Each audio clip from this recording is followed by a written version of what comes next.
Hi guys! Travel tayo for today. Travel tayo guys. Tara.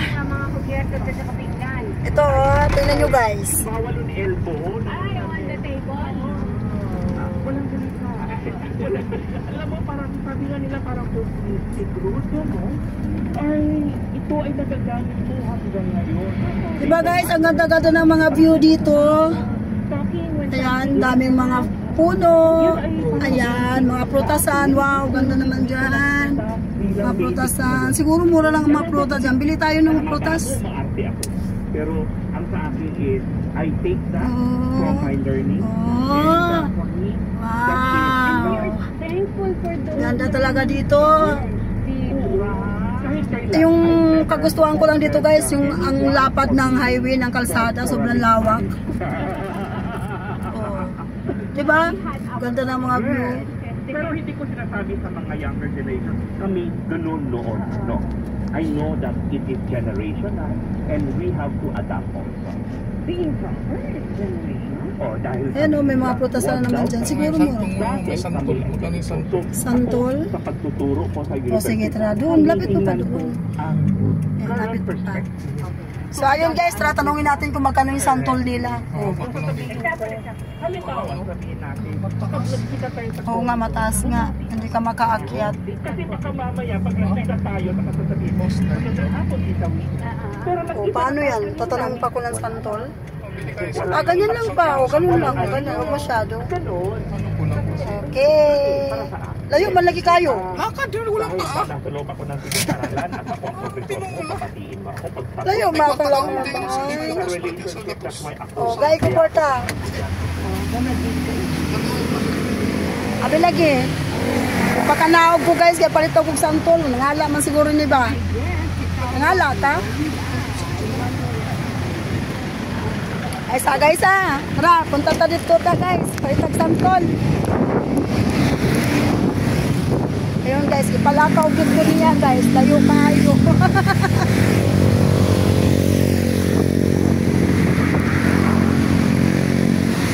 Dito kasi guys, mura ang mga prutas dito. Ito sa mga highway.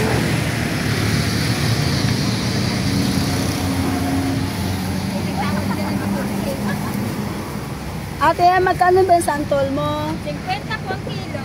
Oh, ilang piraso yung 1 kilo? 3. Oh, sige po.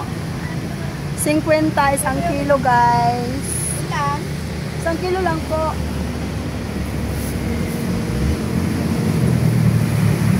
Yung medyo hinog na. Ah, okay. 50 isang kilo. Ito po. Mulay pala yun. Ay, yung guabano ninyo? 9 kilo. Oh, santol lang. Santol lang guys, kasi gusto ko sa kuha. Santol, tanawa oh. Malalaki yung santol niya. Salamat, tara na.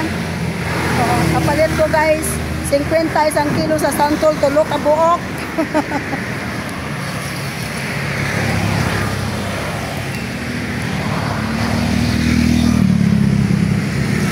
So ayun guys, nabili na ako ng santol.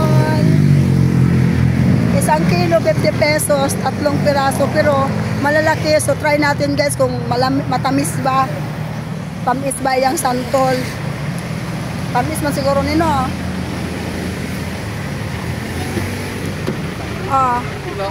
50 isang kilo, 3 piraso. Tikman mo daw kung matamis. Pag hindi daw, ibalik natin. Pwede mo na i-bite. Try mo daw. Ha? Uy, kadaghan, uy. Walang kabuok. Sakura ng tulog. Aslom man na siguro. Aslom siguro. Be, try daw, be. Tamis. Bili ka pa. Bili pa daw ako, guys. Samantala, meron din naman tayong kwento. Sabi ko sa'yo, 100. Ang sarap! Maasim pero masarap. Ate, Okay, let's go. Bye ulit tayo guys. Bye ulit tayo mga ka-channel. Oh, wait lang. Hawakan mo muna to akin. Huwag mo kainin ha. Wait guys, baba ulit ako guys. Ay, okay. Nako. Okay, back to the Santol. Sus, mura po ang Santol girl.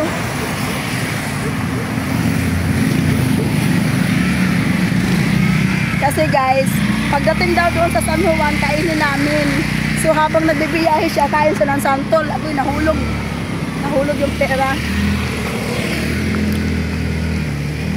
Masarap patamis. Pinabalik pa talaga ako. Ate! Pabili ka ulit. Ate, saan galing yung Santol mo dito?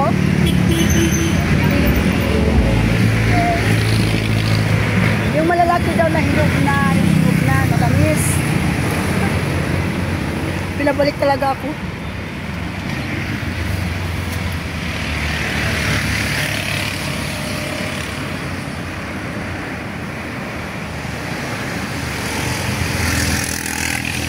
Thank you.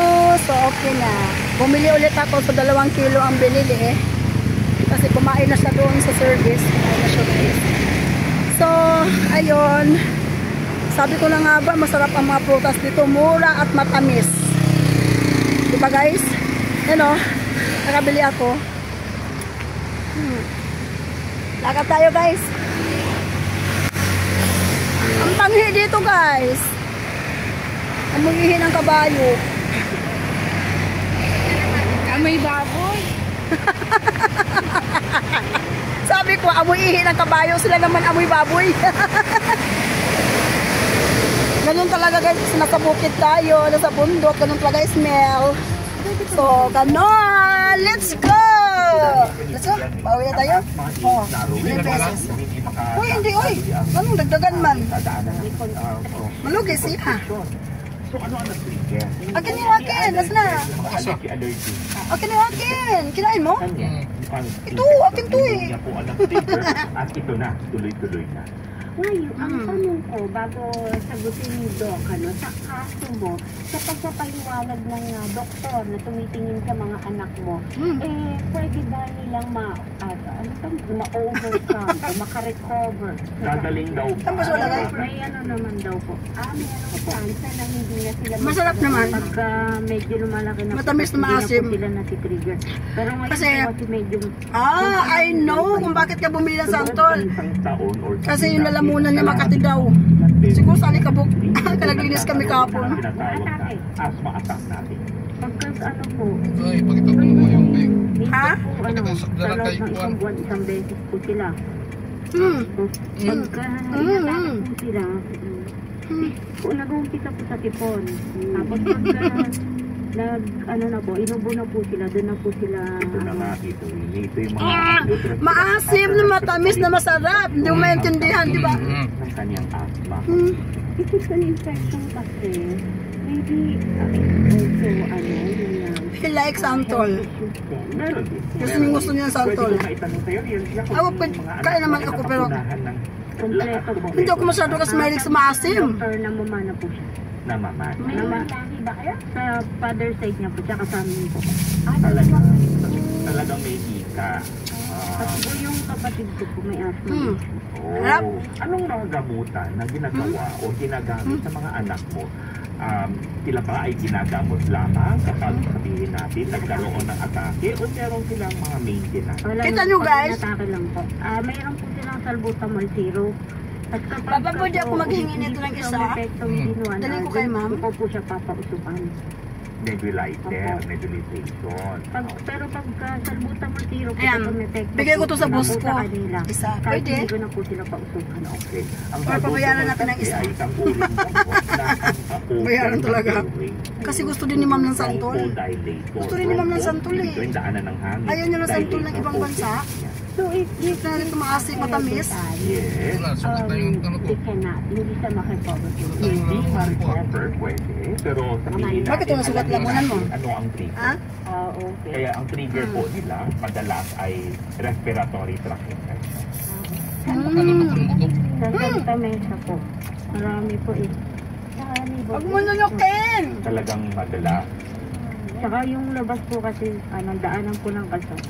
One way. Daan. Kasi guys, sa gilid ko ng kalsada. Pero okay naman yun. pag kumain ka ng santol, tapos kainin mo yung buto, Okay naman po yung hindi mo mamalayan na lunok mo na pala. Mamatay yung bulate. Di ba tunawan? Lalabas. primary complete. Pero ginagamot naman yung primary. Nagamot na po siya. Na kumpleto. Opo. Ilang Ilan buwan? po? 6 months. Very good. Bakit ka umiiyak? Ikaw talaga, parang nanginginig na lalabas na yung luha ni Oo. si Realisa. So, ano kailangan pa natin, Realisa, para sa mga bata? Nebulizer lang po. Nebulizer. Pero sabi mo, pinakakasan mo na sila. Nanghiram lang po sa barangay. Pag sobrang asim guys, feeling ko malalasing ako eh. Sa inyo, kayo kasi baka mamaya kung sino po mo Pero yung magkapatid dapat hindi nag-share. So ayun, nag-stop over muna kami dito para lang kumain ng santol. Let's go? Oo, kailangan yan dahil Okay. isang Let's araw, go. ilang pang beses sila inuusukan o ninenebulize. ang suggest po ng doctor every 6 hours. Every 6 Or 8 hours po kung medyo umokay na po. Okay, very good. Masyado pang emotion. Oo, yan, hindi really. Hindi na mo na-experience na yung lighter. Ang ka? Tabi. Bakit? Oo, ginawa ni Ate Ay. Josie kasi yan. Kanina nakita ko nga. Akala ko, Maayos si Rian. alis na kami, tatabi lang pala siya kasi kakain ng santol. Okay? Yes. Ayun guys, ang ganda ng view dito. Wait lang, pwede ako bumaba. Ayun. Asa na ba Lang isang nebulizer na personal mo pwede gamitin. Yun lang ha, 2 hose ha. Kanya-kanyang hose yan ha. Yan, dito Winnie.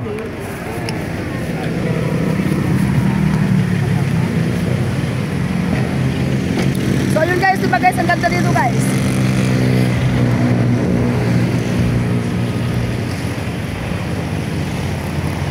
Ganda ng view.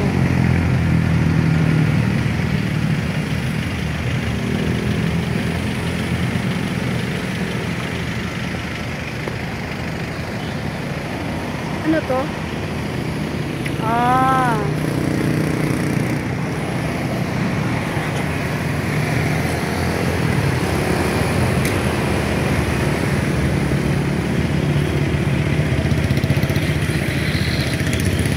So ayun guys, hanggang dito na lang yung vlog ko for today. Thank you for watching guys. Ayan, don't forget to like and subscribe my channel, Mel Gym Channels guys.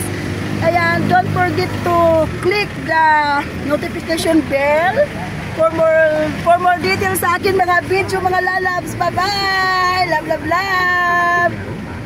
Kain na tayo ng santol. Shout out everyone, happy Monday holiday, bye!